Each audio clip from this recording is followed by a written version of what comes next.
Hello friends, R auto electric channel में आपका स्वागत है।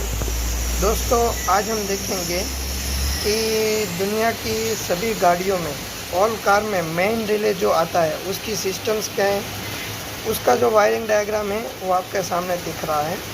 वायरिंग डायग्राम से हम समझ सकते हैं कि सिस्टम कैसे वर्क करती है और किस तरह से फॉल्ट को ट्रेस किया जाता है। आपकी हर एक गाड़ी में मेन रिले लगा हुआ रहता है। मेन रिले की वायरिंग पैटर्न क्या है और मेन रिले कैसे ऑन होता है, और मेन रिले के बाद मेन रिले जब आपका ऑन होता है उसके बाद आपकी ईसीयू ऑन होता है। तो समझो कि आपका ईसीयू अगर ऑन नहीं होएगा तो आपकी गाड़ी स्टार्ट नहीं होगी। ईसीयू को ऑन करने के लिए कौन कौन सी सप्लाई की ज़रूरत पड़ती है वो भी आज हम देखेंगे, और ईसीयू किस तरह से ऑन होता है और मेन रिले का क्या काम है वो भी हम आज चेक करेंगे। इस वायरिंग डायग्राम के ज़रिए हम समझेंगे कि किस तरह से सिस्टम वर्क करती है। तो दोस्तों, सबसे पहले ये तो बैटरी है। ये बैटरी का पॉजिटिव केबल है और ये बैटरी का नेगेटिव केबल है, जो कि वो गाड़ी की बॉडी के साथ अर्थ किया जाता है। पूरी बॉडी अर्थ हो जाती है। जो बैटरी का पॉजिटिव केबल है वहाँ से सीधा वो फ्यूज़ बॉक्स के मेन कपलर में जाता है। ये फ्यूज़ बॉक्स का मेन कपलर है, जहाँ पर ये पैसेंजर कंपार्टमेंट में बैटरी के पास ही लगा हुआ रहता है। उसके बाद एक सीधा डायरेक्ट पावर विदाउट फ्यूज़, देखो मित्रों यहाँ पर फ्यूज़ नहीं लगा हुआ है, वो डायरेक्ट की लॉक में जाता है। जो हमारी चाबी घूमती है वहीं पर वो जाता है। उसमें 4 पॉइंट आते हैं। एक तो डायरेक्ट बैटरी का सप्लाई रहेगी।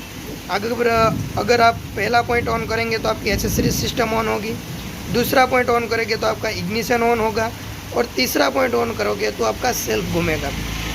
ये 3 पोजीशन रहेगी, और चौथे पर डायरेक्ट बैटरी वहाँ पे जुड़ती है। बैटरी का पॉजिटिव सप्लाई यानी कि 12 वोल्ट जुड़ता है। अब मेन रिले को ऑपरेट करने के लिए और ईसीएम को ऑन होने के लिए किस किस सप्लाई की ज़रूरत पड़ती है, अब हम वो समझेंगे। सबसे पहले ये फ्यूज़ बॉक्स में से मेन ईसीयू का एक फ्यूज़ रहता है। ये आपका है मेन फ्यूज़ जो जिसे बोले, वहाँ से सीधा 30 नंबर पिन पे, मेन रिले की 30 नंबर पिन पे पॉजिटिव सप्लाई रहती है। और उसके बाद जो 85 है, वो 85 कहाँ से आता है वो हम लास्ट में समझेंगे। 86 का जो पिन है, अगर आप इग्निशन ऑन करोगे तो इग्निशन ऑन पोजीशन होगी, यहाँ पर करंट जाएगा तो यहाँ से सीधा आएगा। और ये जो फ्यूज़ बॉक्स है वो आपके पैसेंजर कंपार्टमेंट में हर एक गाड़ी में लगा हुआ होता है। वो इग्निशन वहीं पे इग्निशन फ्यूज़ होता है। इग्निशन 1 और इग्निशन 2 नंबर 2 नंबर का फ्यूज़ आता है। तो वहाँ से वो फ्यूज़ में से होकर सीधा 86 नंबर पिन पे आता है। यानी कि हमारी 2 सप्लाई कंप्लीट हो गई है। प्लस अब हमको माइनस चाहिए तो आपका मेन रिले ऑपरेट हो जाएगा। अब ईसीयू को ऑन होने के लिए क्या क्या पावर की ज़रूरत होती है, और ईसीयू और मेन रिले दोनों आपस में कनेक्टेड होते हैं। अगर ईसीयू में खराबी रहेगी तो मेन रिले ऑपरेट नहीं होगा, अगर मेन रिले ख़राब रहेगा तो आपका ईसीयू ऑन नहीं होगा। ईसीयू को ऑन करने के लिए सबसे पहले तो 2 सप्लाई उसमें आनी चाहिए। एक तो ईसीयू डायरेक्टली बैटरी से कनेक्टेड होता है। देखिए बैटरी का जो पॉजिटिव है वहाँ से सीधा डायरेक्टली कनेक्टेड होता है, विथ फ्यूज़ होता है। उसमें ईसीयू का फ्यूज़ रहता है, वो फ्यूज़ सीधा जाके सीधा वायर उससे जुड़ता है। और दूसरा जो है वो ईसीयू को इग्निशन से पॉजिटिव मिलता है। फ्यूज़ के बाद देखो यहाँ से कनेक्ट होकर वो यहाँ गया। आप समझ रहे हो कि इग्निशन आप ऑन करेंगे तो आपको ईसीयू को पॉजिटिव मिलेगा। और एक जो डायरेक्ट फ्यूज़ के द्वारा कनेक्टेड, आपकी गाड़ी चाहे स्टार्ट हो बंद हो तो भी यहाँ पे पॉजिटिव सप्लाई आएगा ही। और दूसरा पॉजिटिव सप्लाई आता है आपकी इग्निशन की ऑन करने पर। जब आपका इग्निशन ऑन होगा तो आपकी ईसीयू को पॉजिटिव सप्लाई मिली। पॉजिटिव सप्लाई मिली तो आपका ईसीयू जो है वो नेगेटिव जनरेट करेगा, अर्थ जनरेट करेगा। तो ये अर्थ यहाँ से जनरेट होता है वो, और 85 नंबर पिन पे चला जाता है।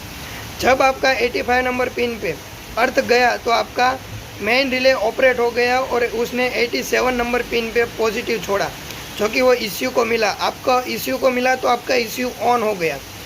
आपका ईसीयू ऑन हो गया। इस प्लस से ईसीयू किस तरह से ऑन होता है वो आप समझ सकते हैं।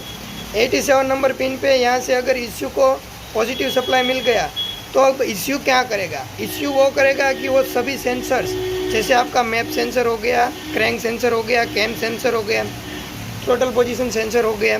ये सब में जो रेफरेंस वोल्टेज आती है 5 वोल्ट की, वो 5 वोल्ट छोड़ना स्टार्ट कर देगा। सभी सेंसर्स को 5 वोल्ट मिलने स्टार्ट हो जाएंगे। सेंसर्स में 3 वायर होती है, कई सेंसर में 4, 5 और 6 वायर का भी सेंसर आता है, लेकिन सभी का वर्किंग प्रिंसिपल एक ही है। सभी में एक रेफरेंस वोल्टेज रहती है, एक ग्राउंड रहता है और एक सिग्नल वायर रहता है। जो अगर ECU 5 वोल्ट रेफरेंस वोल्टेज नहीं भेजेगा तो गाड़ी स्टार्ट नहीं होएगी। इसीलिए ये सब सिस्टम्स को वर्क करने के लिए 5 वोल्ट भेजने के लिए ECU को इस पिन पे पॉजिटिव चाहिए, जो कि वो पॉजिटिव कौन देगा? मेन रिले देगा। इस तरह से एक मेन रिले कैसे ऑपरेट करते हैं और ECU कैसे वर्क करता है, इस वायरिंग डायग्राम के जरिए आपने ये उसी का ही पार्ट है।